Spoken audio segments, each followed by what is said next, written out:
Le sectarisme, qu'est-ce que c'est dans l'analyse d'un fait politique, quel qu'il soit? C'est que les musulmans, comme n'importe quel groupe humain, en fait, vont se positionner soit en fonction de leurs croyances, de leur école, de leur minhaj, et ainsi de suite.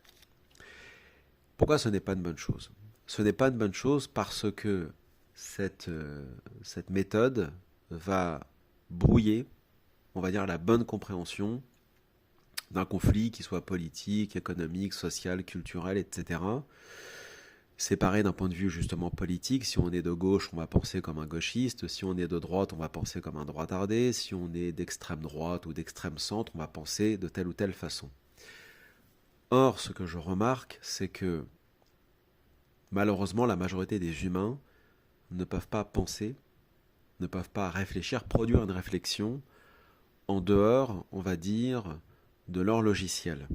C'est-à-dire essayer de penser, de raisonner, de réfléchir et de produire une analyse, qu'elle soit à l'oral, à l'écrit, peu importe, qui permette, non pas forcément d'atteindre la vérité, parce que la vérité c'est un tout petit peu, disons, arrogant, on va dire, mais d'atteindre ne serait-ce que l'exactitude, essayer de nous rapprocher de la bonne compréhension des choses. Si vous prenez le cas, je pense que c'est un très bon exemple, du conflit en Syrie,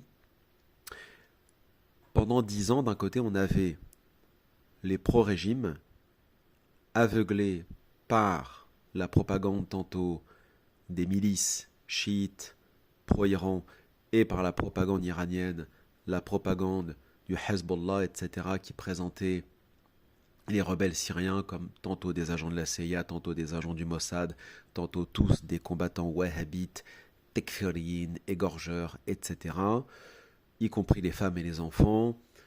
Bachar n'a jamais bombardé personne, il n'y a jamais eu de barils de TNT qui sont tombés sur la population syrienne, il n'y a pas 400 000 ou 500 000 morts, à Sednaya dans la prison il ne s'est rien passé, c'est une fake news, etc. etc. Bon.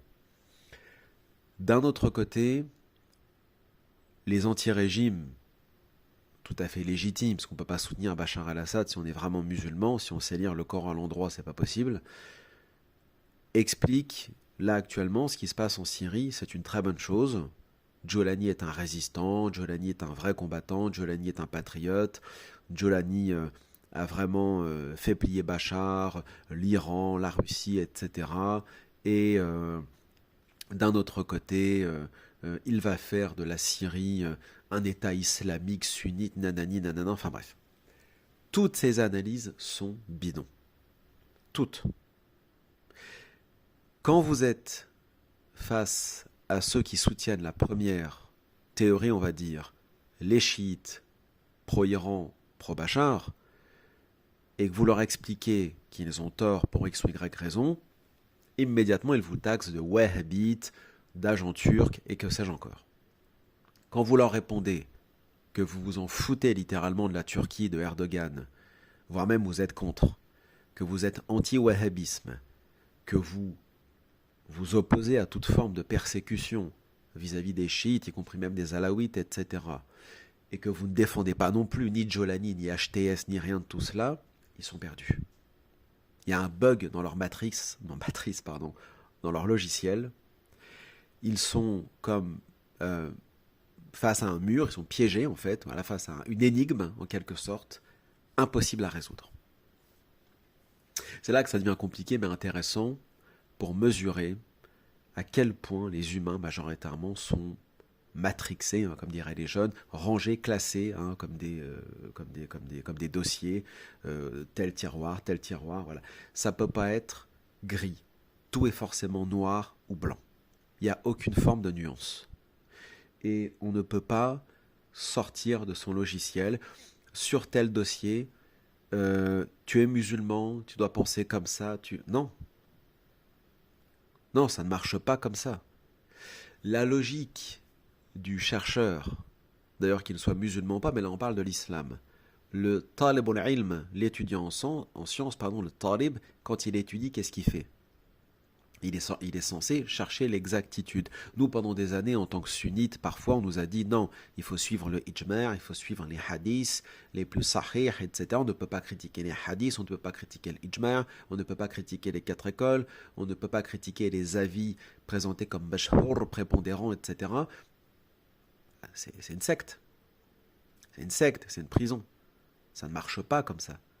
Ça ne peut pas fonctionner comme cela. Sinon, après, on va tomber dans le piège et dans l'hérésie des talmudistes dans le judaïsme, c'est-à-dire on va répéter des centaines de milliers d'écrits appris par cœur qui ne valent absolument rien, mais qui sont présentés comme étant des vérités. Ce ne sont pas des vérités.